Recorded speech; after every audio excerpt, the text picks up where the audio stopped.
आज का मेरा कहानी है आप कभी अकेले घर में नहीं रहेंगे। Real horror story. इस हॉरर कहानी को ज़रूर सुने। यह एक real horror story in Hindi है जिसमें तीन दोस्त की खौफनाक यात्रा का वर्णन है। रोहित, आकाश और सुनील। ये तीनों दोस्त एक सुनसान गांव की ओर यात्रा पर निकले।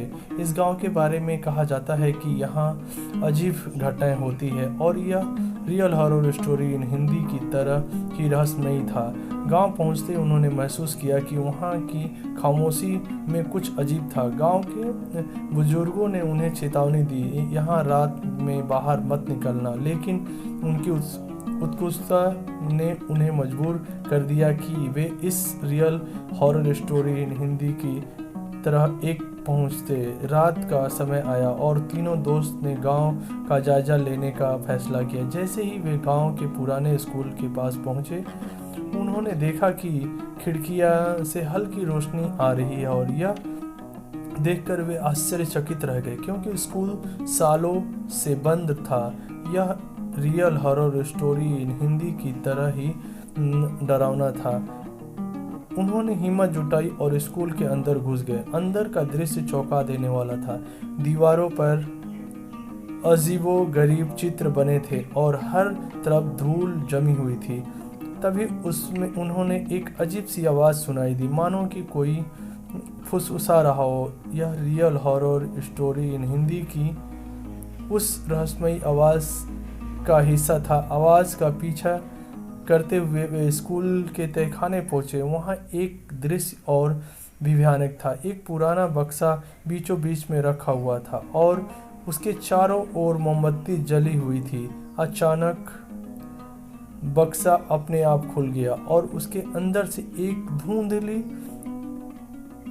आकृति निकली। यह रियल हॉरर स्टोरी हिंदी के सबसे भयानक हिस्से की शुरुआत थी। तीनों दोस्त बुरी तरह डर गए और भागने लगे, लेकिन दरवाजा बंद हो चुका था।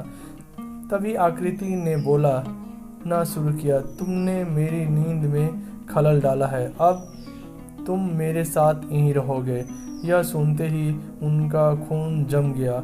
इस रियल हॉरर स्टोरी हिंदी में डर अब चरम पर था। आकृति धीरे धीरे उनके ओर बढ़ने लगी। रोहित ने हिम्मत कर बक्से की ओर देखा तो उसमें एक पुरानी डायरी मिली। उसमें जल्दी से डायरी खोली और उसमें लिखा मंत्र को पढ़ा। मंत्र पढ़ते ही आकृति धीरे धीरे गायब होने लगा और दरवाज़ा खुल गया। इस तरह इस real horror story in Hindi का समाधान हुआ। भागते भागते हुए दोस्त गांव के बाहर निकल आए। उन्होंने कभी इस घटना का जिक्र किसी से नहीं किया, लेकिन उनकी ज़िंदगी हमेशा के लिए बदल गई। यह उनकी ज़िंदगी का हिस्सा बन गया और वे कभी भी उस गांव की ओर वापस नहीं गए। गांव से बाहर निकलने के बाद तीनों दोस्त ने तय किया कि वे इसको अपने जीवन का एक सबक मानेंगे। हालांकि वे सुरक्षित थे, लेकिन उस रात की बात उनके मन में गूंजती रही। वे कभी नहीं भूले कि उन्होंने कैसी ये भूतिया आकृति का सामना किया। कुछ महीने बाद रोहित के मन में एक विचार आया। उसने सोचा कि क्यों न इस कोई और गहराई से समझा जाए। उसने आकाश और सुनील को भी इस विचार में शामिल किया।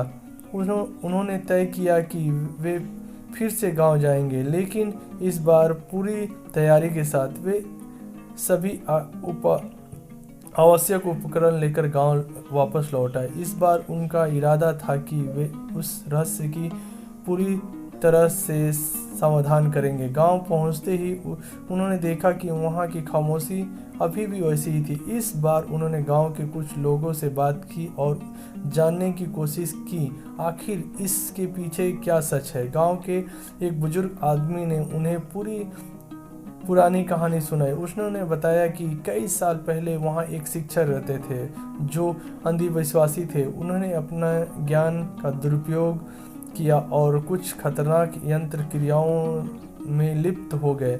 एक दिन उनके एक प्रयोग के दौरान कुछ गलत हो गया और उनकी आत्मा उसी स्कूल में फंस गई। यह वही आत्मा थी जिसे उन 3 दोस्तों को डराया था। इस रहस्य को जानने के बाद तीनों दोस्त ने तय किया कि वे उस आत्मा को मुक्त करेंगे और वे स्कूल के उसी तहखाने में वापस गए और वहां पड़े बक्से की जांच की। उन्होंने देखा कि बक्से के अंदर एक ताबीज़ था जो उस आत्मा को बांध कर रखा रहा था। उन्होंने उस ताबीज़ उठाया और गांव के एक पवित्र स्थान पर जाकर उसे नष्ट कर दिया। यह करते ही उन्हें लगा कि जैसे गांव के वातावरण में एक बदलाव आया। हवा में हल्की सी शांति थी, जैसे कोई बोझ हट गया हो। इस तरह उन्होंने इसका अंत कर दिया और आत्मा को मुक्त कर दिया। गांव के लोगों भी अब अधिक सुरक्षित महसूस करने लगे। तीनों दोस्तों ने महसूस किया कि उन्होंने न केवल एक रहस्य सुलझाया बल्कि एक आत्मा को भी शांति दी। आपको ये हॉरर कहानी कैसी लगी? और ऐसी कहानी सुनने के लिए हमारे चैनल को लाइक, शेयर, कमेंट और सब्सक्राइब करें। आप सभी लोग का बहुत बहुत धन्यवाद।